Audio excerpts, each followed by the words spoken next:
नहीं भूलना चाहिए था। अभी मैं आ रही थी ट्रेन से मैं आ रही थी, तो एक स्टेशन का नाम था, ये रायपुर के पास, रसमड़ा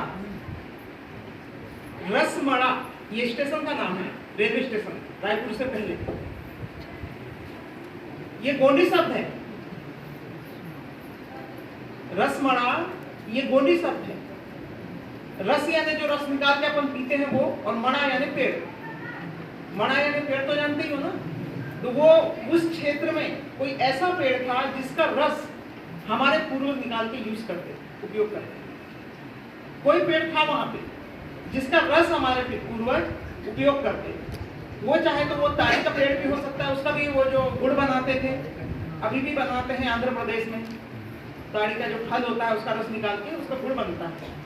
हो सकता है वो वाले पेड़ वहां रहे हो, या हो सकता है अपना इरुमड़ा महुए का पेड़, उसके जो फूलों का जो रस निकालते थे उसको कहते थे राब, है ना। वो रस निकाल के रखा जाता था, बॉटलों में भर के मेरी दादी भी रखती थी, और वो साल भर उसका उपयोग होता था। और वो रस जितना पुराना होता था, महुए का रस बॉटल में भरा हुआ, जितना 2 साल 3 साल 4 साल वाला, तो वो फिर डिलीवरी वाली जो महिलाएं होती थी, जिनके बच्चे होते थे, उनको दिया जाता।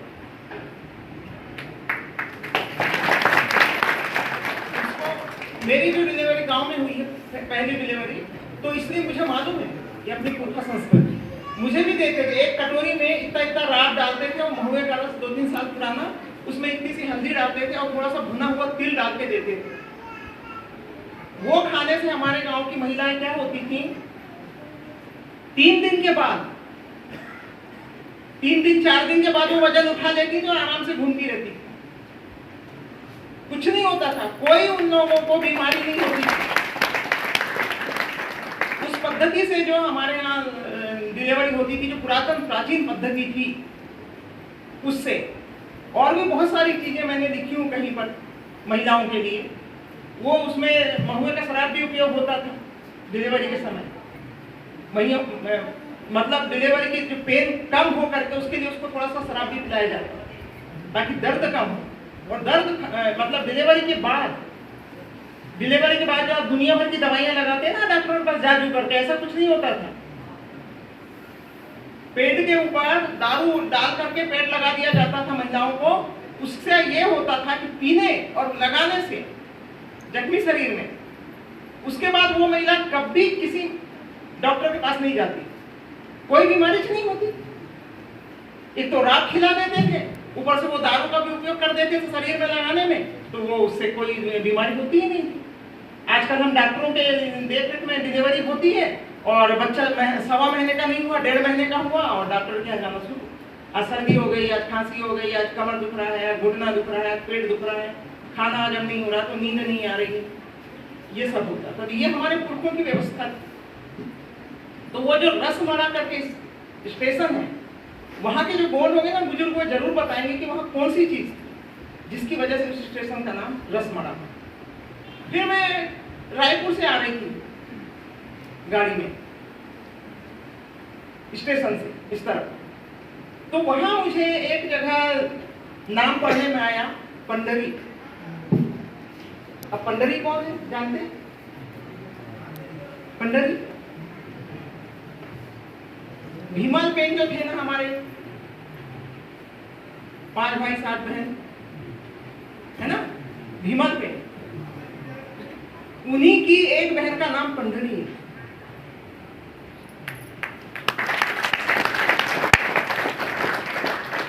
भीमल पेन जो हर गांव में स्थित है, हर कोनी गांव में भीमाल भीमसन ऐसा होगा एक, उसी के बाजू में बोदल पेन रहता है, भैंसासुर, है ना।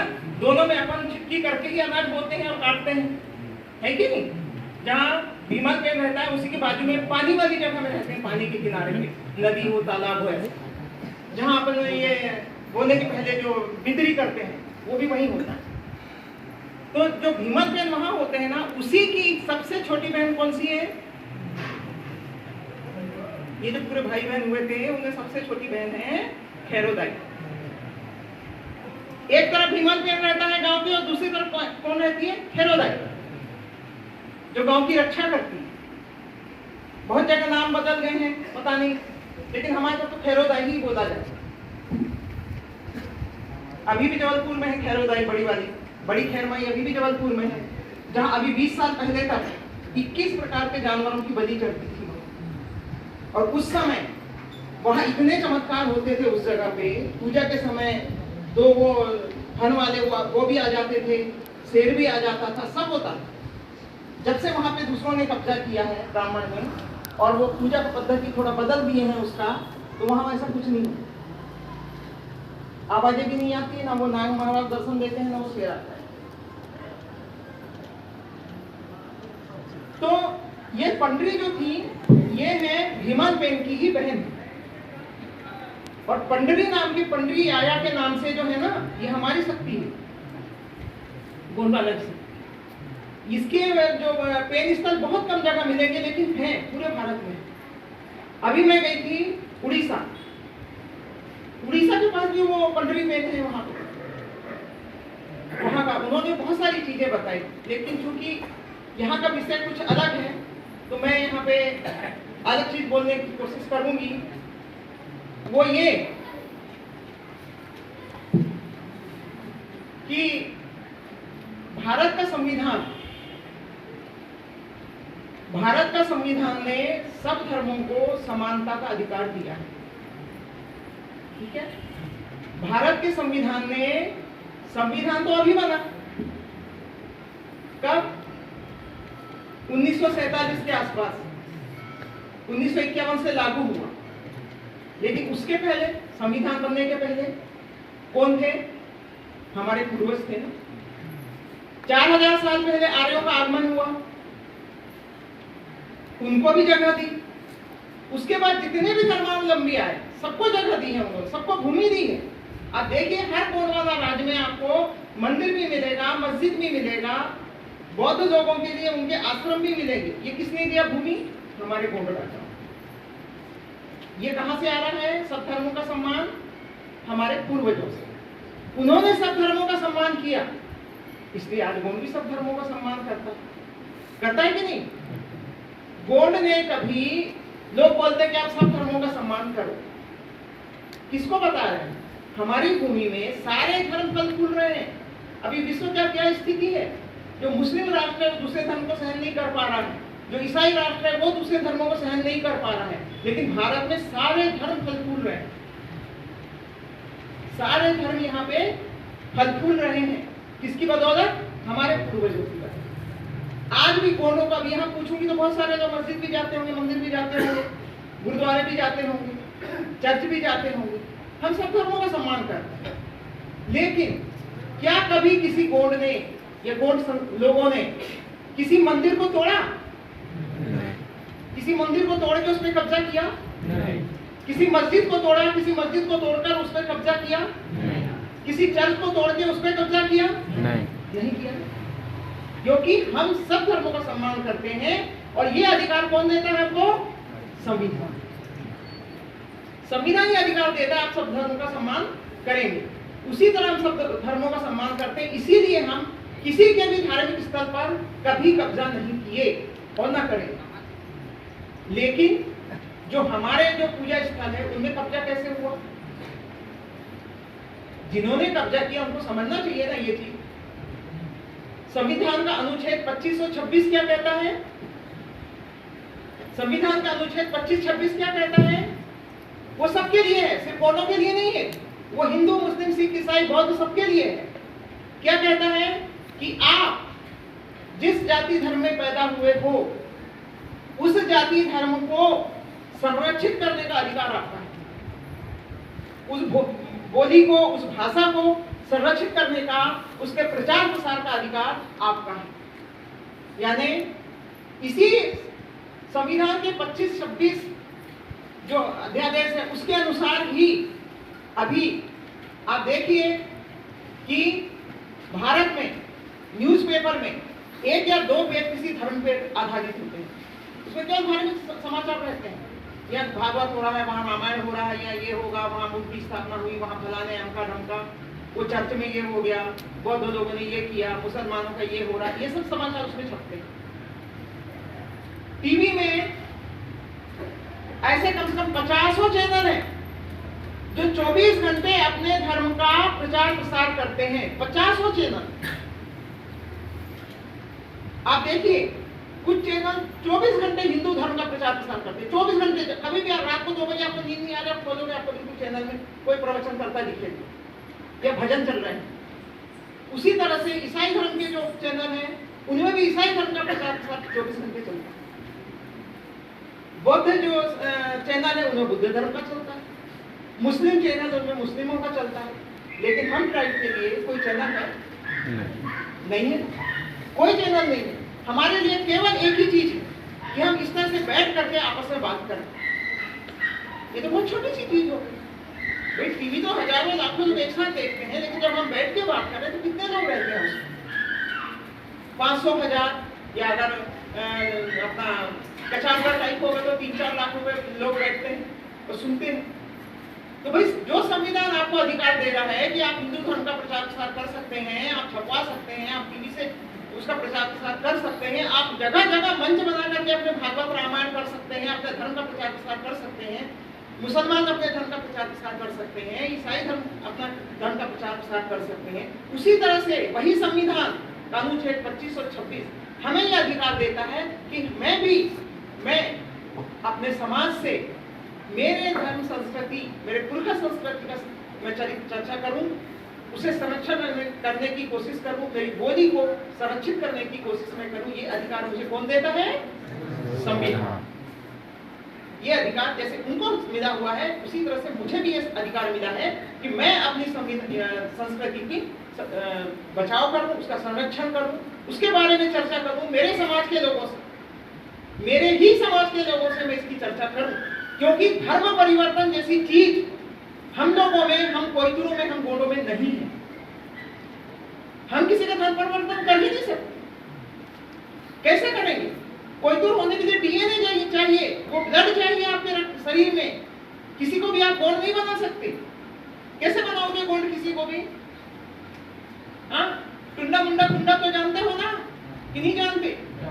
टुंडा मुंडा कुंडा में ब्राह्मण का प्रवेश निषेध है, क्योंकि ब्राह्मण ये चीज नहीं जानता।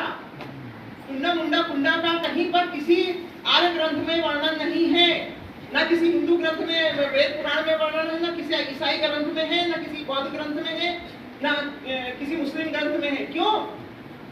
क्योंकि ये व्यवस्था हमारी इन लोगों की इस भूमि में आने के पहले से, जब ये लोग इस भूमि में नहीं आए थे, तब से ये व्यवस्था चल रही है। तब से ये व्यवस्था चल रही है। इसीलिए इसमें ब्राह्मण का प्रवेश निषेध है, क्योंकि ब्राह्मण तो अभी आए 4000 साल पहले। तो जैसे उनको अपनी संस्कृति को बचाने का पूरा अधिकार है, उनको बचाने की कोशिश कर रहे हैं, जगह जगह कार्यक्रम कर रहे हैं, टीवी में कार्यक्रम दे रहे हैं, पेपर में कार्यक्रम दे रहे हैं, यूट्यूब में दे रहे हैं, उसी तरह मुझे भी अधिकार है कि मैं अपनी बोली, भाषा और संस्कृति की रक्षा करूं।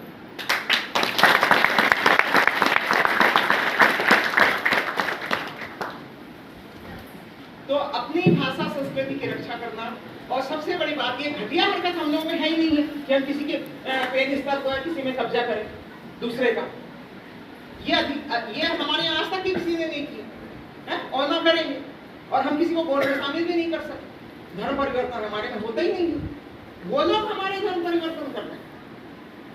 जैसे ही आए तो उनका एक ही उद्देश्य है, कई लोगों को तो पढ़ी भी हूं मैं, उन लोग क्या कहते कि नहीं, ये जो जितने आदिवासी हैं ना, ये हिंदू मुस्लिम सिख ईसाई बौद्ध बन जाएंगे तो इनका उद्धार हो जाएगा, इनका उद्धार हो जाएगा। एक बात समझ में आई क्या? कि हम हिंदू नहीं है। हम हिंदू मुस्लिम सिख ईसाई बौद्ध नहीं है। हम हिंदू मुस्लिम सिख ईसाई बौद्ध नहीं है। और अगर आप हिंदू मुस्लिम सिख ईसाई बौद्ध हो तो आप गोंड नहीं हो। अगर आप हिंदू मुस्लिम सिख ईसाई बौद्ध हो तो आप गोंड नहीं हो। आप गोंड में किसी को शामिल नहीं कर सकते। कैसे करोगे? कुंडा मिलान में क्या होता है? पर्दे को पर्दे में ही शामिल किया जाएगा।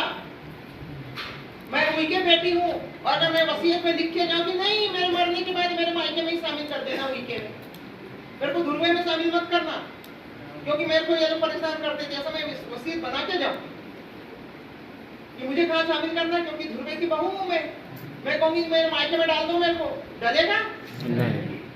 नहीं डल सकता। आपका कोई पक्का दोस्त या पक्की सहेली आपके घर में कई सालों से रह रही है और मरी, उसको कुंडा मिलान में आप अपने पेनों में शामिल कर ही नहीं सकते, है कि नहीं? सही है ना? तो हम किसी को गोड़ में कैसे शामिल करेंगे? कैसे करेंगे गोड़ में शामिल? जब हम उल्टे को पर्दे में नहीं, पर्दे को ध्रुवे में नहीं, ध्रुवे को मरकाम में नहीं, मरकाम को संयाम में नहीं शामिल कर सकते कुंडा मिलान में, तो आप किसी दूसरे को कैसे गोड़ में शामिल कर सकते हो? नहीं कर सकते ना। इसीलिए हम लोग धर्म परिवर्तन नहीं करते, हम दूसरे जात को अपने जात में नहीं मिलाते। ये गंदी हरकत हमारे समाज में है ही नहीं। इस बात के लिए दूसरों को शर्मिंदगी होना चाहिए जो गोंडों को हिंदू मुस्लिम सिख ईसाई बौद्ध बना रहे हैं।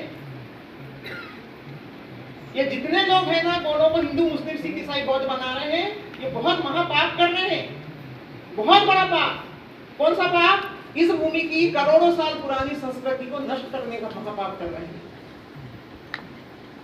इस भूमि की करोड़ों साल पुरानी संस्कृति, हमारी पेन पुरखा की संस्कृति को नष्ट करने का पाप ये लोग कर रहे हैं। वो अभी भी लगे हुए हैं, अभी भी। हमारी पेन व्यवस्था ये हमें पता होनी चाहिए। और गोंडी बोली के लिए मैंने पिछली बार भी आप लोगों को बोला था, गोंडी बोली हमारे जो गोंडी कोया पुनः में है, गोंडी सुमिरन, गोंडी बोली के जो सुमिरन है ना, उसी में हमारा कोया पुनः है। और गोंडी बोली के सुमिरन को पढ़ने के लिए आपको गोंडी बोली आनी ही चाहिए। और गोंडी बोली आप लोगों ने छोड़ी।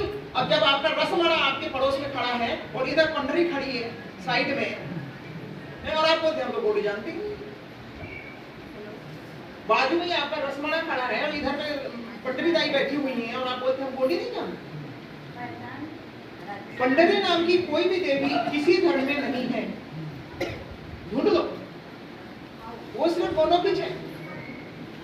उसी तरह से जब आप गोंडी सुमिरन में हमारे पेनों को ढूंढोगे ना, उसमें हमारे पेनों को ढूंढोगे तो उसमें आर्य पुत्र और आर्य पुत्री नहीं है। आप ढूंढो उसको। और उसके लिए मैंने पिछली बार भी 2-3 बार आकर के मैंने कहा कि आपके ही क्षेत्र में नारायणपुर में गोंडी बोली है ना? नारायणपुर में है और मेरे ख्याल से बस्तर का कोई क्षेत्र है, वहां भी गोंडी बोली। अभी कितने बच्चे मतलब 10वीं फेल होकर के 8वीं फेल होकर के जिनको अच्छी गोंडी आती है, बैठे बेचारे अपने घरों में, उनको ले आओ ना। दूसरों को इतना कोचिंग का पैसा देते हो, उसको भी दो, ले आओ 6 महीने के लिए अपने गांव में। चल भैया हमारे 6 महीने हमारे गांव में हम गोंडी सिखा दो, पूरा मतलब महिला पुरुष सब सीखो उससे गोंडी बोली, वो सिखा देगा, उसको भी इनकम का साधन हो जाएगा। थोड़ा थोड़ा पैसा जमा करके दे दो, किसी घर में रहने की व्यवस्था कर दो, अपने ही समाज के बीच में रहेगा ना। तो क्या करो, लोग विदेश में नौकरी करने के जाने के लिए ये चाइनीज, जापानीज, फ्रांस ये भाषा सीखते हैं, फ्रेंच 6-6 महीने में सीखते हैं और बड़ी मोटी रकम दान में देते हैं वहां फीस में। तो हम अपनी बोली सीखने के लिए पैसा नहीं दे सकते उसको थोड़ा सा, तो वहां से लाओ किसी को और क्लास लगाओ। जैसे जो जॉब वाले हैं टाइम नहीं मिल रहा है तो संडे को लगा, और जिनका जॉब नहीं है वो बाकी दिन आके पढ़ दिया बने उससे। इस तरह से अपने को गोंडी बोली बचाना है, वरना ये विलुप्त हो गई ना तो आप जो गोंडी के सुमिरन है उनको पढ़ नहीं पाएंगे और तब आपको पता नहीं चलेगा कि उसमें कौन कौन से पेन है और कौन से नहीं है। अभी कितने लोगों ने गणेश बिठाए थे, कितने लोग नाच रहे थे, मैं उस दिन आ रही थी भयंकर नाच रहे थे पीपा के गणेश जी के सामने, बहुत नाच के गणेश जी को विसर्जित कर रहे थे। जिनका वो पूर्वज है वो मान रहे हैं, वो सही कर रहे हैं। जितने आर्य हैं अगर वो कहते हैं कि राम हमारा बाप है तो उनका बाप है, वो पूछ रहे हैं, वो बिल्कुल सही कर रहे हैं। ईसाई अगर कहता है कि ईसाई हमारा यीशु मसीह हमारा बाप है, हम उसको पूजेंगे, वो बिल्कुल सही कह रहा है। आपका बाप कौन है? आपका बाप कौन? ये सवाल मैंने भोपाल में भी पूछा था कि संविधान कहता है रूढ़ी परंपरा, और इस साल उसने सब्जेक्ट भी दिया, किसने? यूएनओ ने कौन सा सब्जेक्ट दिया था बेटा, याद है? रूढ़ी परंपरा और महिलाएं। रूढ़ी परंपरा महिलाओं से जमेगी, नहीं तो बाहर बाहर ये लोग मंच पे चिल्लाते रहेंगे हम हिंदू नहीं है, हम ये नहीं है, वो नहीं है, वो कुछ नहीं होने वाला। घर में तुम घंटी बजा बजा करके पूजा पाठ करती रहोगी, उपास करती रहोगी, 40 पाठ करती रहोगी। आज संकल्प लीजिए यहाँ से, मेरी शक्ति के यहाँ से एक संकल्प आपको लेना है। क्या? किसी भी मंदिर के दान पेटी में 1 रुपया नहीं डालना है।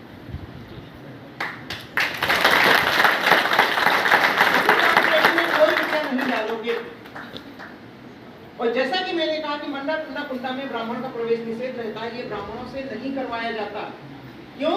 क्योंकि ब्राह्मणों के आगमन के पहले की संस्कृति है ना। तो ये जो 5वीं अनुसूची हमसे मांग रहा है रूढ़ी परंपरा, संविधान का, ये सुशीला धुर्वे का संविधान नहीं है, इसका है भारत सरकार का, ठीक है। उसमें 5वीं अनुसूची में 13 का 3 रूढ़ी मांग रहा है। रूढ़ी परंपरा कि अगर आपके पास रूढ़ी परंपरा है तो आप गौण हो, और रूढ़ी परंपरा नहीं है तो आप गौण नहीं हो। अभी महाराष्ट्र में 16 जातियों के सिर पर तलवार रखी हुई है, छानबीन हो रही है उनकी। 16 ट्राइबल जातियां आदिवासी जातियों के ऊपर, उनकी सबकी छानबीन हो रही है। ये हैं ट्राइबल, या हिंदू हो गए कि ईसाई हो गए कि बौद्ध हो गए, क्या हैं? जब साबित हो जाएगा कि हिंदू हैं या ईसाई हैं या बौद्ध हैं तो उनका जाति प्रमाण पत्र समाप्त हो जाएगा। जाति प्रमाण पत्र बनाए रखना है, अपने आप को ट्राइबल बनाए रखना है, तो आपको रूढ़ी परंपरा देखनी पड़ेगी। और रूढ़ी परंपरा किसको कहते हैं? रूढ़ी परंपरा होती है हमारे दादा के दादा के दादा के दादा के दादा के दादा के पहले की संस्कृति, जो अभी नेता जी बता रहे थे, दादाओं की चर्चा कर रहे थे ना वो, भीमाल दादा है, अपना शंभू मादाव है, और ये सब वो हमारे पूर्वज थे। वहां से हमारी परंपरा शुरू होती है, और उस परंपरा को संरक्षित रखने का कार्य जो किया है वो बाकी जो जनजातियां हैं उन्होंने तो छोड़ दिए, उनके पास कुछ भी नहीं है। देखा होगा अभी YouTube में कांवड़ यात्रा कर रहे हैं, कहीं कुछ कर रहे हैं, कहीं कुछ कर रहे हैं, उनको टोटम कुछ को मालूम नहीं क्या टोटे में क्या व्यवस्था थी उनकी पूर्वजों की, उनको नहीं मालूम, लेकिन हमें मालूम है।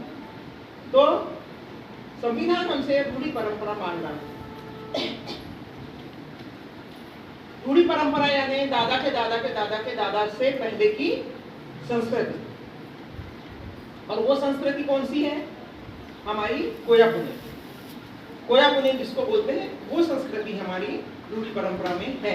अगर वो है तो आप गौण हैं, और वो नहीं है तो आप गौण नहीं। तो उस परंपरा को संरक्षित करने का काम है महिलाओं का घर के अंदर।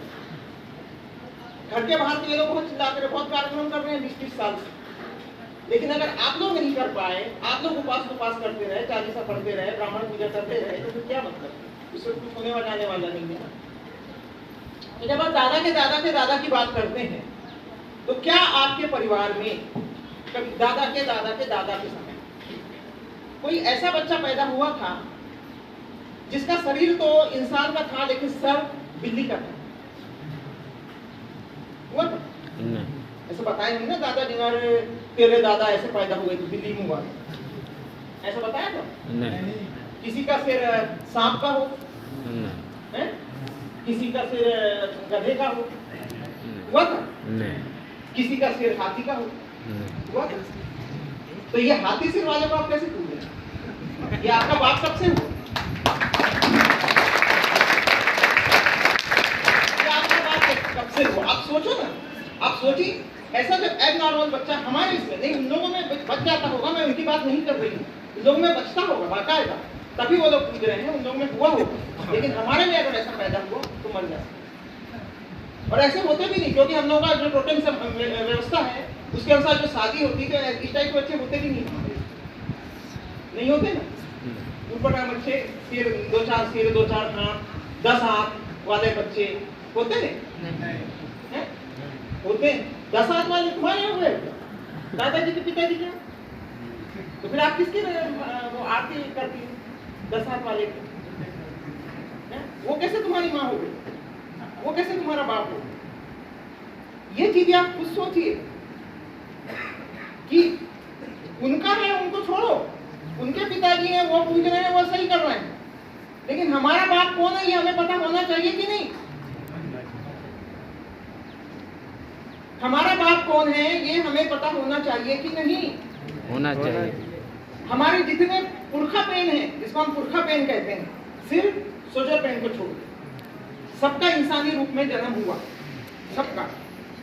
तो हमारे जो पुरखे पेन हैं, जो हमारे पेनगुड़ी में बैठे हुए हैं या नार के आसपास बैठे हुए हैं, चाहे वो भैंसासुर हो, चाहे भीमल पेन हो, चाहे खैरोदाई हो, इन सब का जन्म यहाँ हुआ था। बाद में हमने उनका कुंडा मिलान करके उनको पेनों में मिलाया, ठीक है? तो हमारे पूर्वज ही हमारे पेन हैं। क्या है?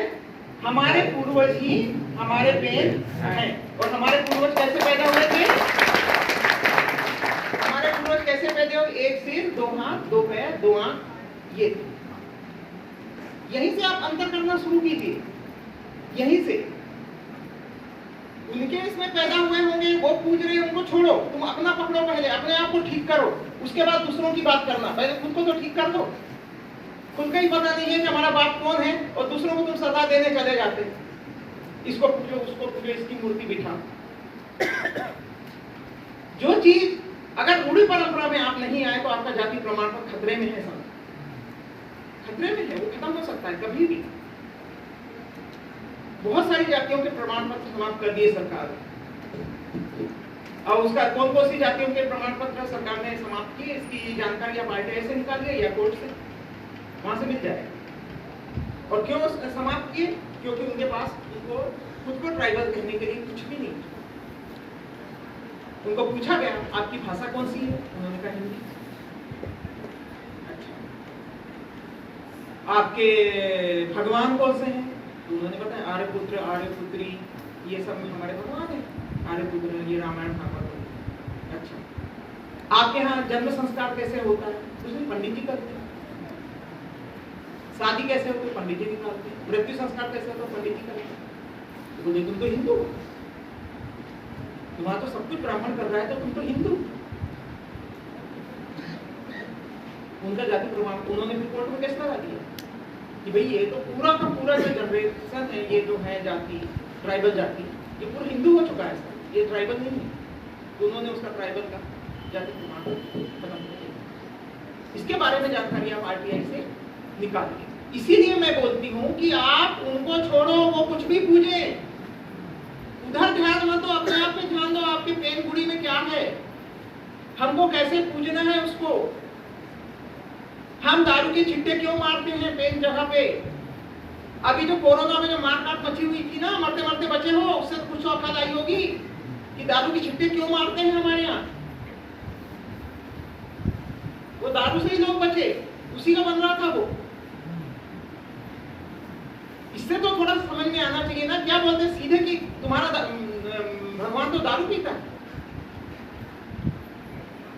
छिट्टे मारने का मतलब, वो लोग गंगा जल का छिट्टा मारते हैं ना, ऐसे अपना भगवान बिठाने के बाद गंगा जल खींचते हैं, मतलब उतनी जगह पवित्र की जाती, उतनी जगह पवित्र की जाती, जीवाणु मुक्त की जाती।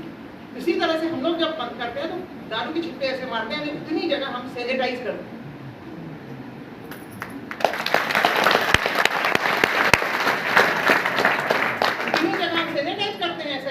हम बोतल लेके ऐसे पिलाते नहीं है उसको, क्या करते हैं? सैनिटाइज। हमारा हाथ भी सैनिटाइज होता है, हाथ शुद्ध होता है, तब उसी हाथ से हम छिटकी करते हैं।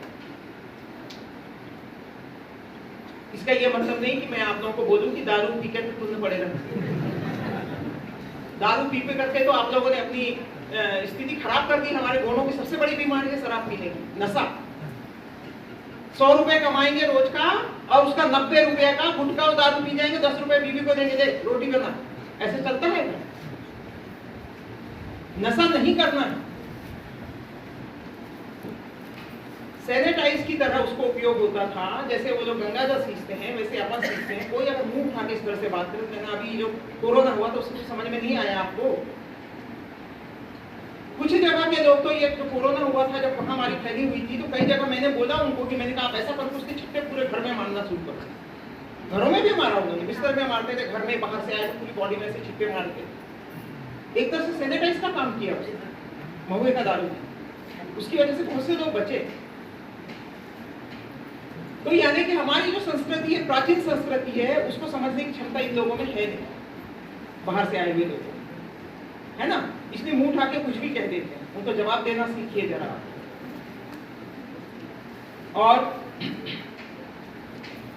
13 का 3 संविधान ने हमको दिया है, ये हम लोगों ने नहीं लिखा, गोंडों ने नहीं लिखा।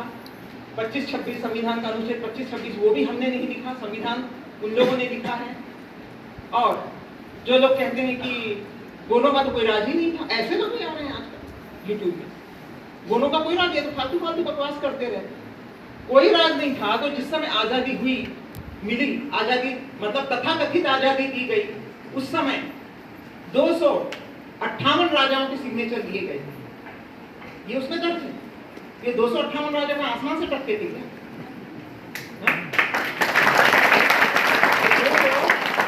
258 गोंड राजा जिन्होंने सिग्नेचर दिया, ये क्या आसमान से टपके थे या कहीं से आए थे? तो जब भी कोई इस तरह की बात करे तो इस तरह से जवाब देना सीखिए। और एक चीज हमेशा ध्यान रखना कि अगर आप हिंदू, मुस्लिम, सिख, ईसाई, बौद्ध में गए तो आप ट्राइब नहीं, ये चीज हमेशा याद रखेंगे आप। और हमारे पेन, हमारे पूर्वज ही हमारे पेन थे, सिर्फ किसको छोड़ के? बड़ा पेन को छोड़ के, हजर पेन को छोड़ के, जिसको बड़ा देव बोलते हो आप। बड़ा देव का जन्म कभी नहीं हुआ, मृत्यु कभी नहीं हुई, वो प्रकृति शक्ति है बड़ा देव। लेकिन शंभु 88 हुए, शंभु 88 हुए। इसका वर्णन भी किसी ग्रंथ में नहीं है, किसी हिंदू, मुस्लिम, सिख, ईसाई, बौद्ध ग्रंथ में नहीं है, क्योंकि वो जानते ही नहीं है इस चीज को, है ना। जो जानते नहीं तो कहां से वर्णन करेंगे? शंभु 88 हुए, तो 88 शंभु हुए, तो फिर क्या हुआ? ये एक पद था, है ना। आपके क्षेत्र में माटी सुहानी होती कि नहीं होती, है ना। इसी तरह से शंभु का चयन होता था। एक शंभु के लिए सैकड़ों लोग लाइन पे रहते थे, मैं शंभु बनूंगा करके। फिर माटी सुहानी होती थी और पेन सबके खुद चुनती थी कि कौन शंभु बनेगा। हर बार एक अलग गोत्र का शंभु बना है, एक ही गोत्र का शंभु नहीं बना, हर बार अलग अलग गोत्र का। यानी कोई एक शंभु आपके गोत्र का, कोई एक शंभु। तो जब आप ये जो शंभु नरका करते हैं, इसीलिए हमारे लिंगो जंगों ने पूजा पाठ की नौटंकी नहीं लिखी। नौटंकी माने आरती करो, घंटी बजाओ, मंत्र जाप करो, किताब पढ़ो, उपास करो, ये करो, नहीं। ये सब क्यों नहीं है? क्योंकि वो तो हमारा दादा का दादा का दादा है ना। उससे बात करने के लिए हमको क्या दुनिया भर की नौटंकी करनी पड़ेगी? नहीं। आप हाथ में चावल लेकर के यूं करके अपने पूर्वज से बात कर सकते हैं।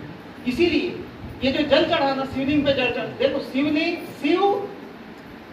शिवलिंग, महादेव और ये अपना नीलकंठ, ये जो नाम है ना उन लोगों के, ये इसमें से एक भी नाम हमारे गोंडी मंदिर में नहीं है। जैसे ही आप शिव की तरफ जाओगे तो फिर आप गणेश की तरफ जाओगे। इसलिए जैसे ही आप शिव की तरफ जाओगे तो आप बोलोगे नहीं, उसका तो पुत्र था गणेश। जब आप गणेश की तरफ जाओगे तो उसकी पत्नियां कौन थी? रिद्धि सिद्धि। फिर रिद्धि सिद्धि की तरफ जाओगे तो फिर लक्ष्मी के साथ पास जाओगे, तो लक्ष्मी बाजू में बैठी। फिर जब लक्ष्मी के पास जाओगे तो वहां से फिर किसके पास जाओगे? आप विष्णु के पास जाओगे। विष्णु के पास जाओगे तो फिर विष्णु से फिर कहां जाओगे? फिर ब्रह्मा के पास जाओगे। मतलब पूरा का पूरा वो एक लाइन है, पूरा का पूरा एक चेन है वो। जैसे आप शिव शंकर और शिवलिंग पे दूध चढ़ाना, जल चढ़ाना वाली बात करते हो ना, और फिर बोलते कि गणेश उसका, हाँ बिल्कुल, उनका जो शिव शंकर है, इनका आर्यों का, उनका शिव शंकर हो सकता है, उनका बेटा गणेश हो सकता है, गणेश का सिर हाथी का हो सकता है, गणेश की पत्नियां हैं दो रिद्धि सिद्धि, उन्होंने लिखा है, उनके ग्रंथों में है, वेद पुराणों में है ये चीजें। उनको मानने दो, उनको मानने दो, लेकिन हमारा नहीं है। तुम्हारे यहाँ आंगा पेन है, कोई गणेश का आंगा पेन है?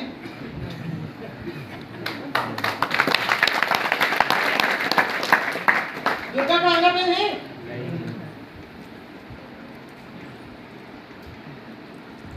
किस-किस का आंगा पेन है? जाके देखो ना।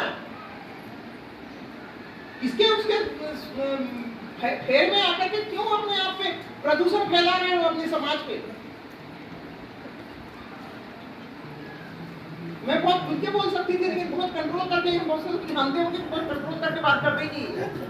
हाँ, नहीं तो मैं तो बिल्कुल ऐसा करती कि बस मैं डरती नहीं हूँ किसी से।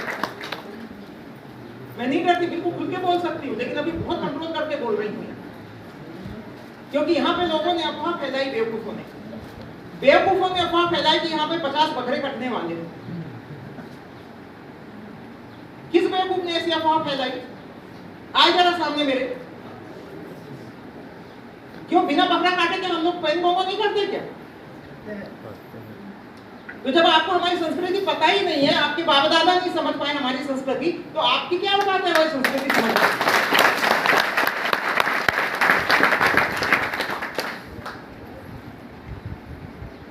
ये जो पेन है, यहाँ पे पेन स्थल है, ये जो पेन, क्या नाम पेन स्थल है? जतमाई नाम किसी वेद पुराण में, किसी रामायण भागवत में है क्या? किसी यीशु मसीह के ग्रंथ में है? किसी मुसलमान के ग्रंथ में है जतमाई? तो फिर काहे की नहीं है? जब वो ट्राइबल का है, गोंड का है, तो गोंड का रहने दो ना, काहे की उसमें जबरदस्ती खर्चा मार के बैठ रहे हैं? क्यों बैठ रहे हैं? हमने अपनी चीज हमने ली, तो इसमें गुस्सा होने वाली कौन सी बात है भाई? इसमें नाराज होने वाली कौन सी बात है? खुशी खुशी देना चाहिए था कि हाँ भाई ये गोंडों का है, दे दो यार, अपने भाई बन, ये गोंडों का है, गोंडों को दे दो। चलो इन्होंने पूजा पाठ का तो मना नहीं कि हम भी पूजेंगे, तुम भी पूजो, सब लोग पूजो, लेकिन ये गोंडों का है तो अब यहाँ गाय का सिस्टम शुरू होना चाहिए। ये खुशी खुशी देना चाहिए उन लोगों को। तो फालतू का मतलब टेंशन का क्रिएट कर दिया उन लोगों ने। जो चीज हंसी मजाक में खुशी खुशी होनी चाहिए थे, उसके लिए इतना टेंशन क्रिएट किया उन लोगों ने। और अब समय आ गया है कि जो चीज हमारी है उसको हम कहें, हाँ ये हमारी। भले ही वो लोग नहीं दे रहे हैं, लेकिन नहीं, ये हमारी है। ये चीज जानना बहुत जरूरी है आप लोगों को। बमलेश्वरी न्याया किसकी है? हमारी। वो हमारी। वहां की प्रथम पूजा कौन करता है? कौन करता है ना? हाँ। वो कब से कब्जा जमा के बैठा है? कितने साल हो गए, लेकिन अभी भी प्रथम पूजा गोंड की स्वीकार करती है। जितने भी हमारे 52 57 फरना के किले महल हैं, सब में आपको कली कंसाली मिलेगी। और जहाँ पे ब्राह्मणों ने कब्जा किया उन्होंने नाम बदल दिया, लेकिन आप कली कंसाली करती है, उसको प्रणाम कीजिए। शंभू माताओं कह करते ही आप प्रणाम कीजिए, क्योंकि हमारा और उनका रक्त एक है। हमारा और उनका रक्त एक है। वो जान जाती है कि मेरे वाले आए हैं। ये पहन सकती है, भले ही ब्राह्मण बैठा हो सामने, वहां का कुछ भी प्रसाद नहीं चढ़ाना, दान पेटी में कुछ नहीं डालना। आप घर से भले ही थोड़े से महुआ का फूल और चावल लेके जाओ, डालो वहां पे अपनी गोंडी बोली में। अब गोंडी बोली नहीं आती तो आप थोड़ा थोड़ा सीख हो, या जो भी बोली आती है उसमें मन ही मन में कि भाई मैं आपका बच्चा हूँ, आप मेरे खानदान से, इस तरह से बात करो, इसी तरह से बात करो, इसी तरह से बात करो। उसको बोल देते हैं साइड, मैं इनके खानदान से हूँ, एक दिन इनके खानदान की, हाँ ये मेरे खानदान से है, आप साइड में। ऐसे करके ही मैं प्रणाम करती हूँ। वो गोंडी बोली बोलती, तो जोर जोर से नारे लगा, बंगा ही आया ना, सेवा सेवा, जतमाई आया ना, सेवा सेवा, जतमाई आया ना, सेवा सेवा, जतमाई आया ना, सेवा सेवा। अपनी जो बोली है उससे उसको नाम दो। अपनी बोली को अपने परिवार से जैसे बात करते हैं उस तरह से बात करो, वैसे उनसे करो। मैं आई हूँ इतने दूर से, हैं बमलाई आया में नाना वातो नान इमान आवाज खानदान का आंधी ये बोर मंदर नडू आए, ये पता है नडू ये क्यों खड़ा है पीछे? इस तरह से बात करो। महुआ का फूल ले जाओ, चावल ले जाओ, और ये करो। और ये जो उपास तुपास अभी जो बरसात में किए हो ना, ये सब छोड़ो। मैंने बहुत वक्त इसमें नहीं कर रहे, कोई मतलब नहीं है। वो जो उपास तुपास 40 पढ़ने वाला मामला है ना, वो उल्लू बनाओ पैसा कमाओ स्कीम है। किनका? चुनमंगों का। चुनमंगे क्यों कहती हूँ मैं? जब ये नए नए आए थे ना, तो गाँव गाँव घूमते थे, चुन दे दो करके क्यों मांगते। कुछ ना बुजुर्गों से बताएंगे अभी कि लंगोट पहन के आते थे और चून दे दो करके गाँव गाँव घूमते थे। और हमने इतना चून दिया उनको, इतना ज्यादा चून दे दिया उनको, उनकी दान पेटी में इतना पैसा भर दिया कि आज वो सोने के सिंहासन में बैठ गए। और जो इस भूमि का मालिक था, जो उनको चून देता था, वो आज लंगोट पे आ गया। हमारी जल जंगल जमीनें छीनी जा रही। इसके लिए भी कुछ सोचना पड़ेगा। एक तो गोंडी बोली सीखिए, और दूसरी बात यह कि आपकी जमीन अगर छीनी जाएगी ना, तो ग्राम सभा करके, और ग्राम सभा का निर्णय आप बिल्कुल कलेक्टर पे लगाइए, जमीन नहीं छोड़ना, जमीन बिल्कुल नहीं छोड़ना। अभी तक इन लोगों ने क्या किया है, 75 साल में करीब 4 करोड़ से ज्यादा, लगभग आदिवासी एकता परिषद का तो रिपोर्ट है कि 5 करोड़ ट्राइबल को उसे जमीनें छीन के भगा दिया गया है, और उनका पता पता ही नहीं है जिंदा है कि। तो ये जो बड़े बड़े सपने दिखाते हैं ना कि हम इतने लाख देंगे, उतने लाख, ऐसा कुछ नहीं देते। वो पहला अंगूठा लगाएंगे, 25,000 थमा देंगे, बाद में डंडा मार के भगा देंगे। जिन लोगों के जमीनें छीनी है ना, उनसे जाके पूछ लेना। इसलिए लालच में नहीं पड़ना, जमीन नहीं देना। इन्होंने बहुत जमीन लूट ली, 60% जमीनें ट्राइबल की लूट चुके हैं। समझ में आया? अब जमीनें नहीं देना है, ना ही जंगल काटने देना है। जंगल से क्या होता है, जंगल से क्या होता है? अभी क्या मास्क लगा लगा के जिंदा बच रहे थे सब कोरोना के समय। अरबों खरबों टन ऑक्सीजन उत्पादन होता है जंगलों से, अरबों खरबों टन ऑक्सीजन उत्पादन होता है। जो अभी हंसदेव का जंगल काटेंगे ना, उसमें अरबों खरबों टन ऑक्सीजन उत्पादन होता है, और वहां जो जीव जंतु हैं लाखों, वो मारे जाएंगे अगर वो कटा, जंगल कटा तो। और जैसे अभी नेताम जी बता रहे थे कि आप क्या मास्क बॉटल खरीदोगे ऑक्सीजन का, तो मैं बताना चाहती हूँ कि दिल्ली मुंबई जैसे बड़े महानगरों में उसके वो खुल गए हैं मास्क के, ऑक्सीजन के। जैसे पब होता है ना, दारू वाला पब नहीं होता, वैसे ऑक्सीजन के पब खुल गए हैं दिल्ली मुंबई जैसे महानगरों में। तो वो अमीर लोग जाते हैं, पैसे देते हैं, और वहाँ ऐसा मास्क लगा के 1-1 घंटा, मतलब हफ्ते में 1 आध बार जाके 1-2 घंटे वो ऑक्सीजन लेते हैं पैसे देके। ये खुल चुका है। और गरीब लोग क्या करेंगे? गरीब लोग तो भाई ऑक्सीजन खरीदने नहीं जा सकते ना मास्क के लिए। तो इसीलिए अपने को जिंदा रहना है, तो जंगल तक जिंदा रहना बहुत जरूरी है। इसलिए जंगल बचाना होगा। हम कैसे बचाएंगे? लेकिन वो तो सशस्त्र सेना भेज देते हैं। भेजते हैं कि नहीं भेजते? तो अपन एक चीज और कर सकते हैं, जिसके बारे में मैंने चर्चा करी थी ज्यादा गंगादेव जी से, कि हम जैसे कि किसी बच्चे का जन्म हुआ, तब हम उसके नाम से 1 पेड़ लगा दें या 2 पेड़ लगा दें, कहीं पर भी, बाड़ी में, खेत में, घर के बाजू में, कि ये पैदा हुआ था जब हमने ये 2 पेड़ लगाए, ठीक है। शादी हुई तब बहू बेटा दोनों 1 या 2 पेड़ लगा दें। किसी की डेथ हुई तब 1 पेड़ लगा दें। इस तरह से हम थोड़ा बहुत हरियाली बचा के रख सकते हैं। ये हमको करना, ये हमारे पूर्वज करते थे। ये 50-60 साल से हम लोग भूल गए हैं उस चीज को। पहले किया जाता था कि किसी की डेथ हुई तो उसके नाम से पेड़ लगा दिए। फिर बाद में कितना बढ़िया लगता है ना। ये महुआ का पेड़ मेरे दादाजी का खत्म हुए थे जब लगाए थे, इतना बड़ा हो गया। ये मेरी माँ खत्म हुई थी जब मैंने ये पेड़ लगवाया था। लेकिन एक यादगार भी रहता है इस तरह से। मुझे लग रहा है कि बहुत सारा समय मैंने ले लिया है ना। वाणी का आखिरी जब गोंडी बोली थी वड़की का, थोड़ा बड़ा इजी बंदा वड़की ना है। बोड़कुन वायता तो बोड़कुन लागो कठिन वड़कने की। इमटी का सब मरुसी थी मीवा आसपास पूरा गोंडी बोली बनता। और पैरी नदी, पैरी सब तो गोंडी बोली। पैरी सब कौन से किसके डिक्शनरी में देखो, पैरी जो पैर में पहनते हमारे गोंड महिलाएं, वहां से वो नदी निकली तो पैरी नदी। आपके क्षेत्र में इतनी गोंडी चीजें हैं और आप लोग गोंडी भाषा भूल गए। अब गोंडी भाषा इमाट याद किम सिक्किम मान करिया अनैचोरी जिकुन नना इदाया सुती सेवा जुहार की देखे ना वालें तो रोम सिता तो ना अनी अगली बार भी अगर कैसे कितने वाए का इचोर कमे के उच्ची को निमट केस दिखना बात अनस विचार की थी ना समझे माती था ना ये लगो सेवा जुहार कर